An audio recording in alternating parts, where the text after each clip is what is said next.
नमस्कार दोस्तों, आपने भगवत गीता में भगवान श्री कृष्ण को यह अवश्य कहते हुए सुना होगा कि पृथ्वी पर जो सर्वश्रेष्ठ है वह मैं ऋतुओं में वसंत हूँ। अर्थात ऋतुओं में सबसे उत्तम वसंत ऋतु को माना गया है। बसंत ऋतु के आते ही सारे पक्षी, पेड़ पौधे और संपूर्ण सृष्टि खिल उठती है। चारों ओर जैसे खुशहाली सी छा जाती है। और इसी ऋतु में आता है बसंत पंचमी का त्योहार, जो पूरे भारतवर्ष में बड़े उत्साह से मनाया जाता है। पौराणिक कथा के अनुसार ब्रह्मा जी ने जब पृथ्वी का आरंभ किया तब पृथ्वी की उत्पत्ति के पश्चात उन्हें कुछ अधूरापन महसूस होने लगा।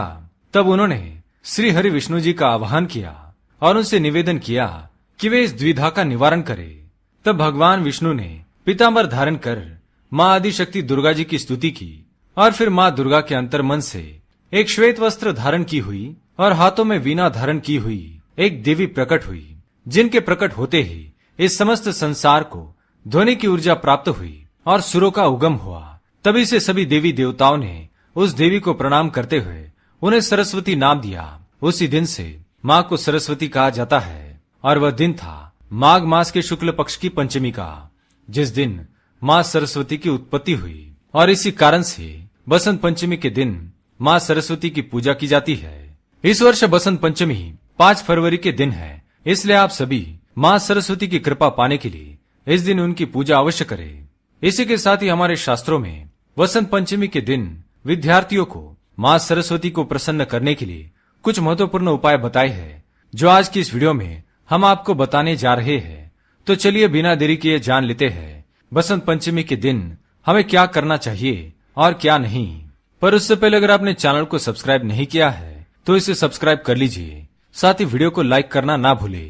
सबसे पहली बात, बसंत पंचमी के दिन सूर्योदय से पहले जागना अनिवार्य है। इस दिन विद्यार्थियों को देर तक नहीं सोना चाहिए, नहीं तो वे माँ सरस्वती की कृपा से वंचित रह जाएंगे और जीवन में असफलताओं का शिकार बनेंगे। इस दिन सूर्योदय से पहले जागकर स्नान आदि करने के पश्चात सबसे पहले माँ सरस्वती की स्तुति और ओम एम नमः इस मंत्र का जाप करें। इससे माँ सरस्वती आप पर अवश्य ही प्रसन्न होंगी। ओम एम ह्रीम क्लीम महा सरस्वती देवे नमः। हर विद्यार्थी को बसंत पंचमी के दिन प्रातः काल में इस मंत्र का उच्चारण भी अवश्य करना चाहिए। इससे माँ सरस्वती की कृपा आप पर बनी रहेगी और उनके लिए ज्ञान के द्वार भी खुल जाएंगे। दूसरी बात, बसंत पंचमी के दिन विद्यार्थियों को अपने माता पिता और गुरु के पैर छूकर आशीर्वाद लेना चाहिए। इस दिन आप ध्यान में रखें कि आप अपने गुरु का या माता पिता का या किसी भी बुजुर्ग का अपमान भूल से भी ना करें, नहीं तो माँ सरस्वती आपसे रुष्ट हो जाएंगी। अपने गुरु माता पिता को इस दिन पीले फूल अवश्य दे और माँ सरस्वती की आराधना भी पीले फूलों को चढ़ाकर करने से माँ सरस्वती प्रसन्न होती है। तीसरी बात, अपशब्द ना कहे। माँ सरस्वती वाणी की देवी है। उनके आगमन से पृथ्वी पर मनुष्य को वाणी प्राप्त हुई है। यदि हम अपनी वाणी में कटु वचन का प्रयोग करते हैं, अपशब्द कहते हैं, अपनी वाणी का प्रयोग किसी की निंदा के लिए करते हैं, तो माँ कदापि आपके मुख में वास नहीं करेंगी। इसलिए आपको जीवन में असफलताओं का सामना करना पड़ सकता है। चौथी बात, बसंत पंचमी के दिन वृक्ष लगाना अत्यंत शुभ फलदायक होता है। बसंत ऋतु के आगमन से प्रकृति खिल उठती है। जो विद्यार्थी इस दिन एक वृक्ष लगाते हैं उन्हें जीवन में कभी असफलता का सामना करना नहीं पड़ेगा। हर परीक्षा में वो माँ की कृपा से सफलता प्राप्त करेंगे। इस दिन भूल से भी वृक्षों को ना काटे और न ही किसी वृक्ष को नुकसान पहुंचाए। अपने आसपास जितने वृक्ष हो उनको जल अर्पण अवश्य करें। पांचवी बात, बसंत पंचमी के दिन पीले वस्त्र धारण करने का विधान है, क्योंकि इस दिन भगवान श्री हरि विष्णु जी ने पीले वस्त्र धारण करके ही माँ दुर्गा का आह्वान किया था। इसलिए बसंत पंचमी के दिन पीले वस्त्र धारण करें और पीले भोजन का सेवन करें। इस दिन मांस अथवा तामसिक भोजन का सेवन ना करें। लहसुन, प्याज, अदरक इन चीजों को भी भोजन में शामिल ना करें। ये चीजें आपके अंदर तामसिक गुणों में वृद्धि लाते हैं। छठी बात, किताबों की पूजा।